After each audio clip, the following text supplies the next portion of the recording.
بسم اللہ الرحمن الرحیم۔ شروع اللہ کے نام سے جو بڑا مہربان اور نہایت رحم کرنے والا ہے۔ ایک چرواہے کا عجیب واقعہ۔ غزوہ خیبر کے موقع پر ایک چرواہا حضور اقدس صلی اللہ علیہ وآلہ وسلم کی خدمت میں آیا۔ وہ یہودیوں کی بکریاں چرایا کرتا تھا۔ اس چرواہے نے جب دیکھا کہ خیبر سے باہر مسلمانوں کا لشکر پڑاؤ ڈالے ہوئے ہے، اس کے دل میں خیال آیا کہ میں جا کر ان سے ملاقات کروں اور دیکھوں کہ یہ مسلمان کیا کہتے ہیں اور کیا کرتے ہیں۔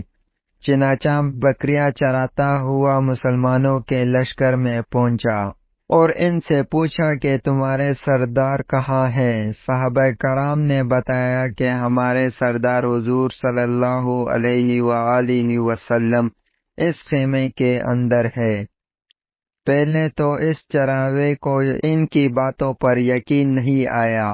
اس نے سوچا کہ اتنے بڑے سردار ایک معمولی سے خیمے کے اندر کیسے بیٹھ سکتے ہیں؟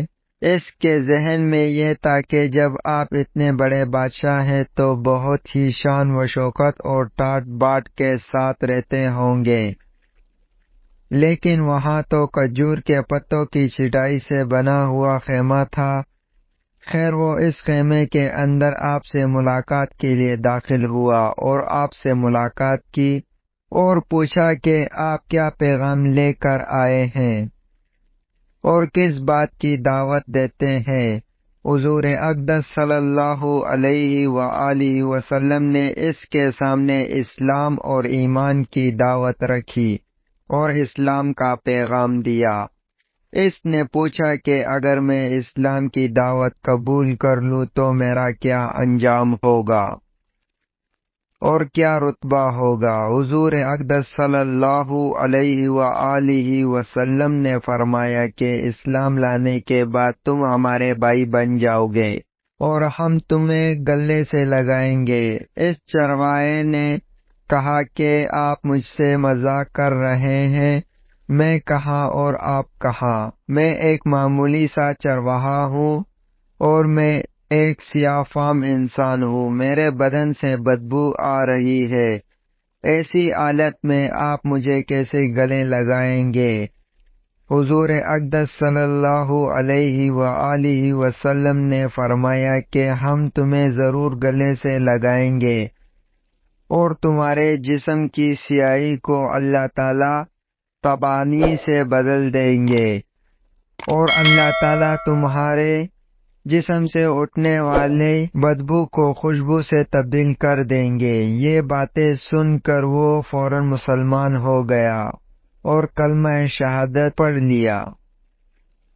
پھر حضور اقدس صلی اللہ علیہ وآلہ وسلم سے پوچھا کہ یا رسول اللہ صلی اللہ علیہ وآلہ وسلم، اب میں کیا کروں؟ آپ نے فرمایا کہ تم ایسے وقت پر ایمان لائے ہو کہ نہ تو اس وقت کسی نماز کا وقت ہے کہ تم سے نماز پڑھواؤں اور نہ ہی روزے کا زمانہ ہے کہ تم سے روزے رکھواؤں۔ زکوٰۃ تم پر فرض نہیں ہے۔ اس وقت تو صرف ایک ہی عبادت ہو رہی ہے جو تلواروں کے چھاؤں میں انجام دی جاتی ہے، وہ ہے جہاد فی سبیل اللہ۔ اس چرواہے نے کہا یا رسول اللہ صلی اللہ علیہ وآلہ وسلم، میں اس جہاد میں شامل ہو جاتا ہوں، لیکن جو شخص جہاد میں شامل ہوتا ہے اس کے لیے دو میں سے ایک صورت ہوتی ہے، یا غازی یا شہید۔ تو اگر میں اس جہاد میں شہید ہو جاؤں تو آپ میری کوئی ضمانت لیجئے۔ حضور اقدس صلی اللہ علیہ وآلہ وسلم نے فرمایا کہ میں اس بات کی ضمانت لیتا ہوں کہ اگر تم اس جہاد میں شہید ہو گئے تو اللہ تعالیٰ تمہیں جنت میں پہنچا دے گا اور تمہارے جسم کی بدبو کو خوشبو سے تبدیل فرما دیں گے اور تمہارے چہرے کی سیاہی کو سفیدی میں تبدیل فرما دیں گے۔ چنانچہ وہ چرواہا یہودیوں کی بکریاں چراتا ہوا وہاں پہنچا تھا، اس لیے حضور اقدس صلی اللہ علیہ وآلہ وسلم نے فرمایا کہ تم یہودیوں کی بکریاں لے کر آئے ہو، ان کو جا کر واپس کرو، اس لیے کہ یہ بکریاں تمہارے پاس امانت ہے۔ اس سے اندازہ لگا کہ جن لوگوں کے ساتھ جنگ ہو رہی ہے، جن کا محاصرہ کیا ہوا ہے، ان کا مال غنیمت ہے، لیکن چونکہ وہ چرواہا بکریاں معاہدے پر لے کر آیا تھا، اس لیے آپ نے حکم دیا کہ پہلے وہ بکریاں واپس کر کے آؤ، پھر آ کر جہاد میں شامل ہونا۔ چنانچہ اس چرواہے نے جا کر بکریاں واپس کیے اور واپس آ کر جہاد میں شامل ہوا اور شہید ہو گیا۔ جب جنگ ختم ہو گئی تو حضور اقدس صلی اللہ علیہ وآلہ وسلم لشکر کا جائزہ لینے لگے۔ ایک جگہ آپ نے دیکھا کہ صحابہ کرام کا مجمع اکٹھا ہے۔ جب آپ قریب پہنچے تو ان سے پوچھا کہ کیا بات ہے؟ صحابہ کرام نے فرمایا، جو لوگ جنگ میں شہید ہو گئے ہیں، ان میں سے ایک آدمی ایسا بھی ہے کہ جس کو ہم میں سے کوئی نہیں پہچانتا۔ آپ نے فرمایا کہ مجھے دکھاؤ۔ جب آپ نے دیکھا تو فرمایا کہ تم اس شخص کو نہیں پہچانتے، مگر میں اس شخص کو پہچانتا ہوں۔